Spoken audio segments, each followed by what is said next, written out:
Southeast Asia vlog. On this trip we visited Vietnam, Cambodia and Thailand. We started off with a flight from Osaka in Japan to Hanoi in Vietnam.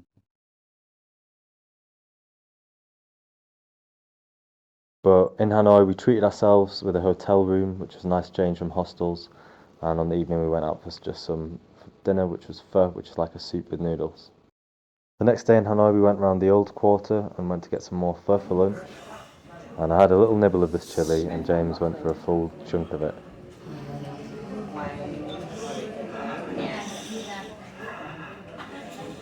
Oh my god.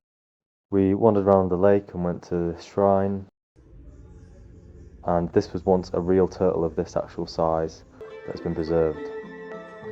We then went to a water puppet show which showed traditional Vietnamese stories and told us a bit about the culture as well. We stopped off at the note cafe where people can write notes and stick them on all the surfaces around the cafe, which was pretty cool. We did a few. And for dinner we went to a local recommended banh mi restaurant. After this we went to Train Street to see the trains go past, and hopped on the back of a bike to get home. The next day it was still quite wet in Hanoi, so we went for a bit of a chill day. Disappointed. The fish was a lot better last time apparently, and this time not very nice. He's been let down a bit. So after a pretty rubbish lunch we went to a museum that James had already been to when he went there last year. But instead of being a war museum, it was an art museum, so after he didn't get his fish, this was a bit of a disappointment as well. But still pretty cool tower, and we did learn some stuff about the history. We learnt about how the French had taken over Vietnam and how it was called Indochina for a while. And we visited a bunker that was used in the Vietnam War. The next day we set off on a day trip to Ninh Binh. We had a local guide and two of us. And it was pretty wet, but we managed to climb a dragon on top of a mountain, which was pretty cool. Baby.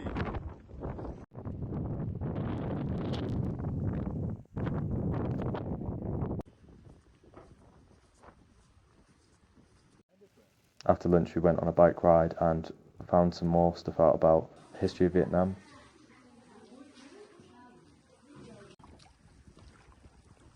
We then went on a boat ride, which would have been good in nice weather, but it was a bit rainy, so for 2 hours sitting on a little boat we got a little bit cold and wet.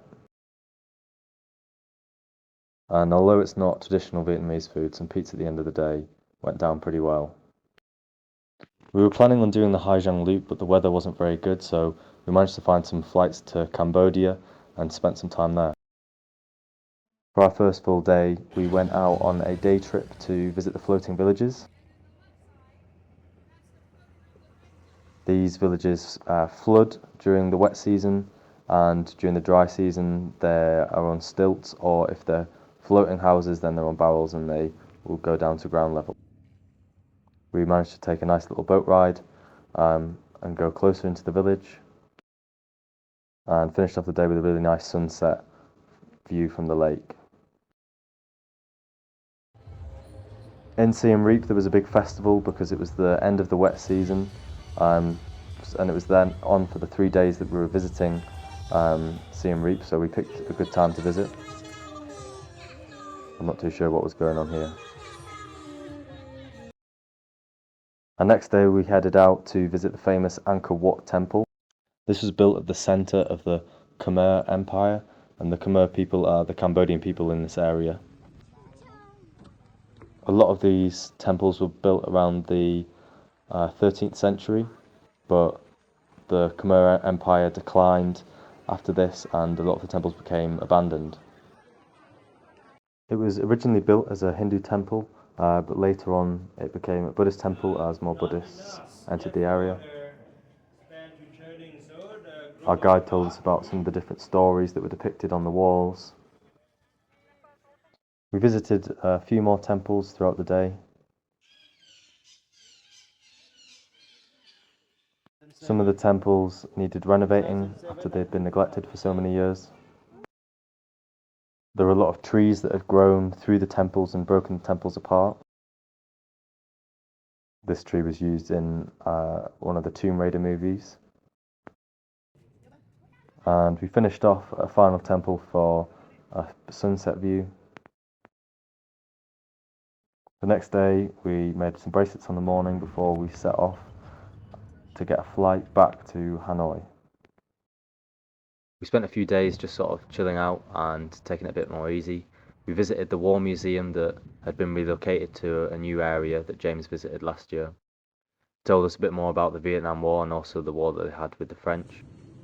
On the evening we went out for some more beef pho and then took it easy and watched a film on the night. We had another chill day in the hotel room just resting because it was rainy. We watched a film and then on the evening we went out for some frog hot pot, which I can describe the flavour as what I'd imagine frog sweat to taste like. And on the evening we just chilled out and watched some Shrek. The next day I checked into a new hostel in Hanoi, and James and I split up and he took a flight down to Nha Trang to some beaches as his back hadn't been very good and he decided that it would be best not to do the Giang loop. The next day I took a bus to Giang. This was the first sleeper bus I've been on where you can lie down in your little cabin. Got to Giang and went out for some food with some people that I'd met, and on the evening I decided to go for a quick run. The next day started the Giang loop. My driver was called Moa and had some funny little ears on his helmet. We stopped off at a nice viewpoint and I was able to meet the rest of my group that I'd be travelling with for the next 4 days. They were all very friendly and we had a good laugh throughout the trip. After another quick snack stop, we went out and had some really nice lunch on the first day. And the scenery throughout the loop was great. There were so many hills and valleys that we went past that just had epic and stunning views. We stopped off quite a few times, which split the driving up, and each place we stopped at had great views. We finished the day and stayed at a nice homestay, and people had some of the happy water.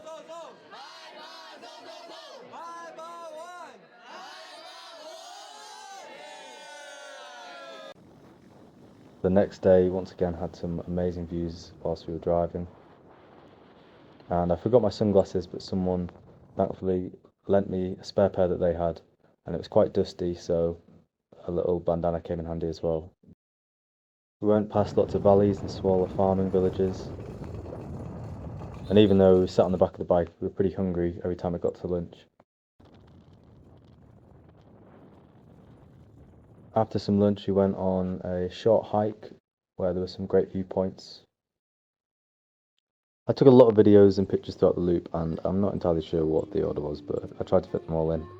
I thought this was a funny moment that this guy is playing on his phone with such a sick view, but he probably sees it every day, so you can't blame him too much. And we got a group picture with some of our drivers and checked into the homestay that we were staying at that evening. The next day we were back out on the bikes and went to a really cool mountainous region with some great views. You could climb up onto some rocks to get a really nice 360 view. You would think sitting on the back of a bike would be quite relaxing, but on such bumpy roads it could get quite tiring, having to keep your core solid and not rock around loads. But being driven around by someone else was nice, as it meant I could look around and see all the great views.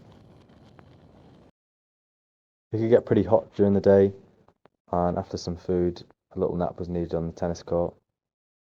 We then went on a little boat ride to some caves and went up a really narrow, windy path to get to the top of this mountain, which had great views. And on our final night in the homestay, we had some karaoke going on and went out to a club. And heading back to Haijiang on the final day, we were trying to get through the town, but the traffic was way too busy, so we had to turn around, but it wasn't a bad place to get stuck with views like that. Our final meal of the trip was a really nice lunch. And we played quite a lot of this game, which was sort of like one bounce, but with a little discs of metal and feather, sort of like a hacky sack almost.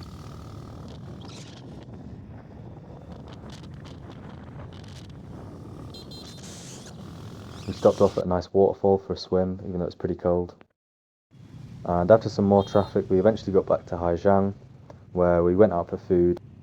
And on the evening, there was some sort of event on in a school, and there were people playing volleyball, so I joined in. The next day, I took a 7-hour bus to get to SaPa.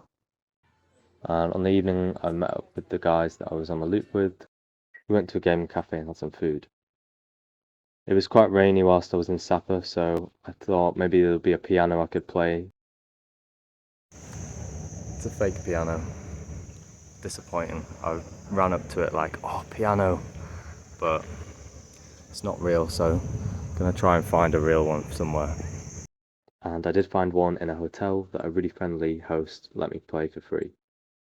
Now, SaPa, there was a main town, but I wanted to visit the villages in the bottom, but I was waiting for the weather to improve. So I was hopping between a few different hotels before I went down into the valley. Pretty rainy here in SaPa today. Just went out for some food, but it's going to be raining tomorrow, so another chill day. The next day, I went back to the gaming cafe. Then I managed to have an ATM steal £90 off me, which was a bit annoying, but went to a different one to get some money out. I wandered around the town and visited the church that the French had built when they colonised Indochina. I met up with some people from the Loop for lunch before I took a taxi down into the Tavan village in the valley. And on the evening, I went out with some bun cha for dinner, which is like beef and rice noodles with like a pickled vegetable broth. It was quite cold in SaPa, and I think I had a bit of a cold, so I took the next day easy, finished reading the Go with the Dragon Tattoo, and then watched the film. And on the afternoon, a short walk up to a viewpoint to see the valley. At the homestay, we had sort of a buffet-style family dinner, which I didn't get a picture of.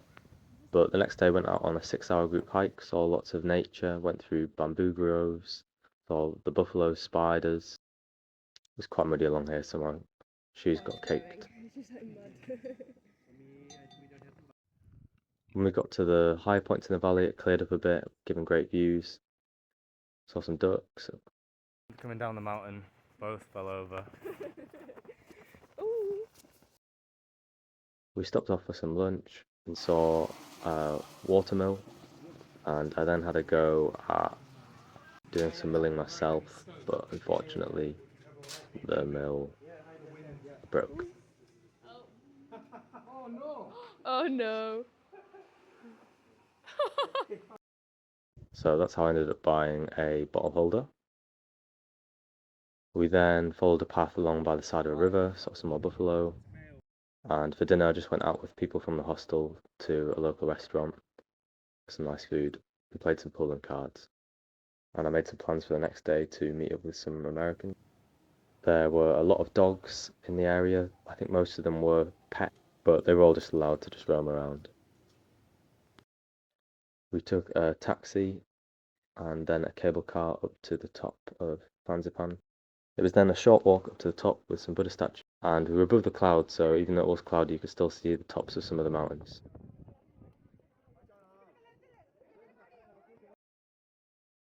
But we headed back down, and I think the same evening we had another of the family homestay dinners. And the last day when I was leaving SaPa, the weather actually looked really nice, which was a bit of a shame because it was raining most of the time I was there. But I took another sleeper bus during the day for about 7 hours to get back to Hanoi. Went out for some more bun cha, and the next day took a taxi and a flight out to Bangkok to then go to Krabi. I shared a taxi to the hostel with some Germans and just checked in. My first day in Ao Nang in Krabi, I went on a group kayaking tour. We stopped off at a shallow point for a while for a bit of swimming, and even though it was raining, it was still warm, so it was a pretty good day out. On the evening, played some games, and then there was music bingo at the hostel.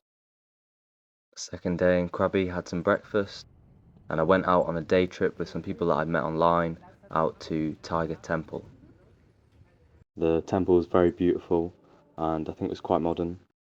We then hiked up to the top viewpoint, which was 1,260 steps, but it did give a great 360 view of the areas around Krabi from the top.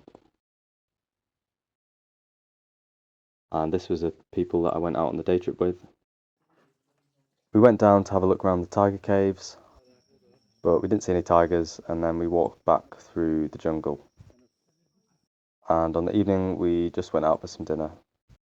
For about 2 weeks before I arrived, there'd been a lot of rain in Thailand, but the weather improved a lot by the time that I'd got there. So it was a good day to go out with my hostel on a boat trip that stopped off at different islands. First island we stopped off at had quite a few tourists on. It was quite big and there was a lot of beach space, so we went for a swim. Then another small island for a swim. Then we stopped off at two more islands for some snorkeling where we got to see fish under the water. The next day, after some breakfast, I went out on a tour around an elephant sanctuary. 4 elephants in the sanctuary, and I had a guided tour explaining where they were from. In Thailand, there are wild elephants and domesticated elephants. The domesticated elephants had been used for work by humans, and so they can't live by themselves in the wild. Each elephant had just one person that was interacting with it, and that was their mahout, and the mahout stays with the elephant at all times. We got to hear about the different personalities of the 4 elephants and feed some bananas. Then later that day I headed down to the beach for some exercises. Then on the evening I went out with some people and had fish for dinner. My next day was a very relaxed day. I meant to do some yoga at the beach, but the tide was a bit too high, so I just sat at the beach on the evening, had some dinner. And unfortunately, after the kayaking on one of the days, my Fitbit sort of came apart a little bit, and it was at the end of its days. Ao Nang, where I was staying in Krabi, was quite a touristy sort of party area, so it wasn't quite the best place to have a relax. But the next day I headed out to a different beach called Railay Beach. I took a boat trip out there on a longtail boat, and this was a really scenic beach. After a morning at the beach, I had some lunch and then went to do some rock climbing on the other side of the island. This was pretty difficult, but I had a good guide who, at the difficult bits, would just sort of pull me up when there wasn't much hold. So it was a good afternoon. And it was in a stunning location. I took a longtail boat to get back to Ao Nang, and then I had some dinner with the sunset. Final day, I left Ao Nang with a shuttle bus to the airport with Sina from Switzerland. I spent the last of my Thai baht on an expensive sandwich and took a flight to Singapore, which took about 2 hours on the evening. I had a 5-hour layover, so got some food, and then had a 7-hour flight to get to Sydney in Australia. So that was the Southeast Asia vlog. It was a bit of a long one, but it was over the full month of November. Got in 3 countries, and I'm now in Sydney. I met up with James, my brother, so it's going good, nice and warm here. Hope you enjoyed the vlog.